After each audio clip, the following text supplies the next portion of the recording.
खुशी तन के लिए, प्रेम से शांति मिलती है सदा मन के लिए। प्रेम तो दैव की दीवार मिटा देता है, प्रेम शैतान को इंसान बना देता है। प्रेम पत्थर को भी भगवान मानो तो देव नहीं तो पत्थर। एक प्रेम है और दूसरा है ज्ञान। प्रेम और ज्ञान बांटने से कभी कम नहीं पड़ता है, बाकी जो भी बांटोगे वो कम हो जाएगा। नंदलाल अपने घर आया, घर में माता की ज्योत जगाई, अटूट भक्ति करी, माँ का सिंहासन हिल उठा। माँ ने देखा कि नंदलाल ज्योत जगा के बैठा है, मुझे पुकारता है, कहता है माँ आ मुझे दर्शन दे, अपनी भेंट ले। माँ ने पीले शेर को सजाया, पहाड़ों की चौड़ी गुफाओं से निकल के नंदलाल के घर चल पड़ी। रास्ते में बाबा बजरंगबली जो माँ की अगवानी किया करते थे, कहने लगे माँ मैं भी चलूंगा। इतना बड़ा भक्त है जिसके घर तू चल के दर्शन देने जा रही है। आगे आगे हनुमान जी, पीछे पीछे भैरव जी, बीच में माँ भवानी पीले शेर पे सवार नंदलाल के घर पहुंच गई।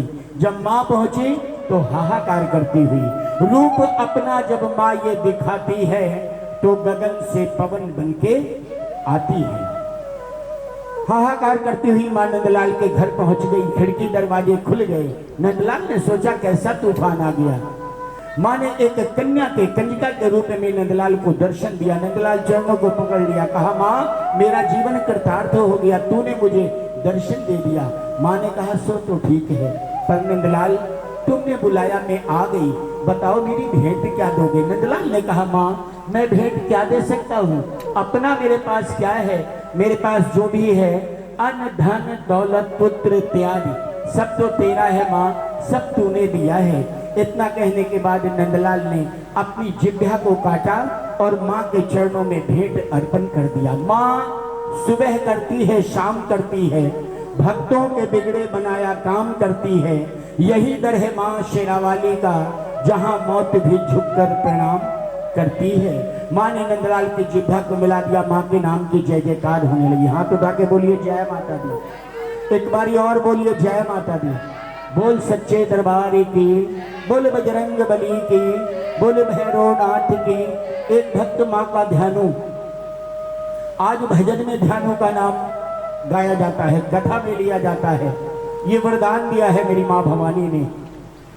ध्यानु अपने पूजन के थाल को सजा के माँ के दरबार को चला।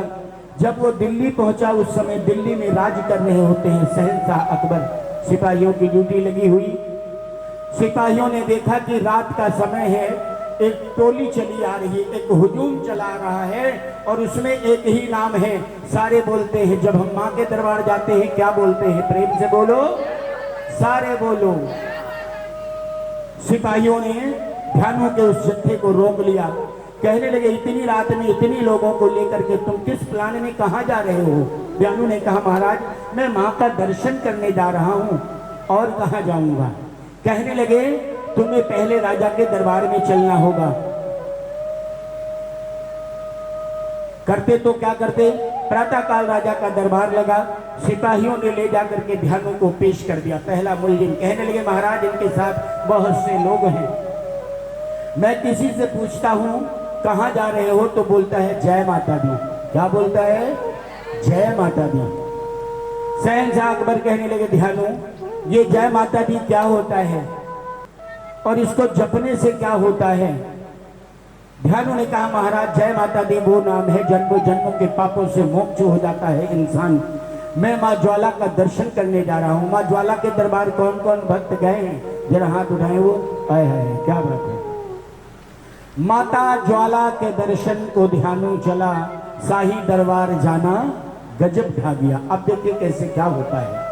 शहंशाह अकबर कहने लगे ध्यानु वहां जाने से क्या मिलता है, इतनी तकलीफ सहते हो। ध्यानु ने कहा महाराज माँ का दरबार सच्चा दरबार है, जो सच्ची भावना से सच्चे मन से माँ के दरबार जाता है माँ उसकी मुरादों को पूरा कर देती है। शहंशाह अकबर कहने लगे क्या तेरी माँ मेरी भी मुराद पूरा कर देगी। ध्यानु ने कहा महाराज वो मेरी ही माँ नहीं है, वो आपकी भी माँ है, जगत जननी माँ है। राजा को तैस आ गया, गुस्सा आ गया, तलवार निकाली और ध्यानु के घोड़े के शीश को काट दिया। कहने लगे ध्यानु मैंने यहाँ घोड़े के शीश को काट दिया है, अगर तेरी माँ मन की मुरादों को पूरा करती है तो मेरे मन की मुराद है ये घोड़ा यही जिंदा हो जाए। ध्यानु ने कहा महाराज हमको मौका दीजिए, मैं माँ के दरबार जाऊंगा, माँ से विनती करूंगा, प्रार्थना करूंगा, जरूर माँ मेरी विनती प्रार्थना स्वीकार करेगी, आपके मन की मुराद को पूरा करेगी। लेकिन मैं जब तक वापस नहीं आऊंगा इस घोड़े के सर को, धड़ को चारों तरफ से ढकवा दीजिए, सुरक्षित कोई देखेगा नहीं। राजा ने वैसा ही किया। ध्यानु पहुंच गया माँ ज्वाला जी के दरबार। सारी रात माता रानी के चरणों में बैठ करके माँ का भजन कीर्तन किया जैसे हम आप बैठ के कर रहे हैं। जब ये भोर का समय हुआ ध्यानु ने माँ के चरणों में ध्यान लगाया, कहा माँ घोड़ा मर गया तो कोई बात नहीं, घोड़ा मर गया तो कोई बात नहीं, पर पूजेगा कभी कोई तेरी रात नहीं। आज राजा मेरी नहीं माँ तेरी परीक्षा ले रहा है, घोड़े के सर को काटा है, घोड़ा जिंदा नहीं होगा तो फर्क मुझ पर नहीं पड़ेगा, फर्क माँ तुझ पर पड़ेगा। जब तुझमें शक्ति नहीं तो कोई तेरी पूजा नहीं करेगा। माँ की तरफ से कोई जवाब नहीं आया। ध्यानु ने कहा माँ यदि तू मेरी विनती प्रार्थना नहीं स्वीकार करती तो ना कर, पर मैं कौन सा मुंह लेकर के राजा के सामने जाऊंगा। मैया मैं तेरे चरणों में अपना जीवन अर्पण कर दूं। ध्यानु ने तलवार निकाली और अपना शीश काट करके माँ के चरणों में भेंट अर्पण कर दिया। बोल सच्चे दरबार की। माँ फिर कनिका के रूप में प्रकट हुई, अपने चमत्कार से शक्ति से ध्यानु के शीश को जोड़ दिया। यहाँ ध्यानु दरबार में जिंदा हो गया भक्तों, और वहां जिस घोड़े के शीश को राजा ने काटा था माँ के चमत्कार से घोड़ा जिंदा हो गया। ऐसा देख करके राजा दंग रह गया। सवा मन सोने का छत्र बनवाया, लाव लश्कर के साथ दिल्ली से पैदल माँ ज्वाला जी के दरबार हिमाचल प्रदेश में कांगड़े जिले में पहुंच गया। सिपाहियों से कहा जाओ देखो यहाँ पर कौन ऐसी शक्ति विराजमान है। सिपाही आगे बढ़े, ध्यानु से मुलाकात हो गई। कहने लगे ध्यानु बता तेरी माँ कहाँ विराजमान है, माता ज्वाला कहाँ है। क्योंकि राजा लाव लश्कर के साथ सोने का छत्र लेकर के माँ को अर्पण करने के लिए आया है। ज्योत की तरफ इशारा किया। ध्यानु ने कहा ये है मेरी माँ ज्वाला। सिपाहियों ने इधर उधर देखा तो वहां क्या देखा जो हमने आपने देखा, ना तेल है, ना दिया है, ना बाती है, लो निरंतर बग जग रही है। ऐसा चमत्कार देख करके सारे दंग रह गए। राजा के पास पहुंच गए, बोले महाराज वहां का चमत्कार तो अनंत है। बोले क्या है। कहने लगे एक ज्योत जग रही है और कुछ ध्यानु ने नहीं बताया। उसी ज्योत को दिखाया और कहा कि ये है मेरी माँ ज्वाला। हाँ खासियत ये है ना उसमें तेल है, ना दिया है, ना बाती है, लेकिन निरंतर वो लौ जग रही है। शहंशाह अकबर कहने लगे ये हिंदुओं का बनाया ढोंग है, ऐसा कैसे हो सकता है, जाओ जल का प्रवाह करवा दो। आज भी तेज रफ्तार में माँ के दरबार में जल की धार गोरखपिंडी पे देखा है बह रही है, पर ज्योत ऐसे ही जग रही है। ऐसा चमत्कार देख करके सभी दंग रह गए।